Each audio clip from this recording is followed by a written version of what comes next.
ನಮಸ್ಕಾರ ಸ್ನೇಹಿತರೆ. ಟುಡೇ ಈಟ್ ಮಧ್ಯಾಹ್ನದ ಲಂಚು ನೋಡಿ. ಈ ಒಂದು ಹೋಟೆಲು ಬಂದಿದ್ದೀನಿ, ತುಂಬ ಎಕ್ಸ್ಪೆನ್ಸಿವ್.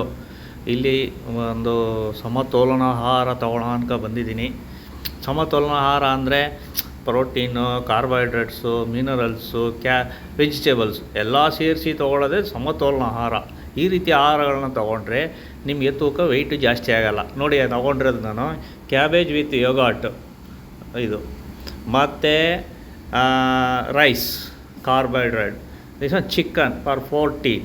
ನೋಡಿ, caramel juice is for mineral. So mineral, protein, carbohydrate and vegetables all this one ಸಮತೋಲನ ಆಹಾರ.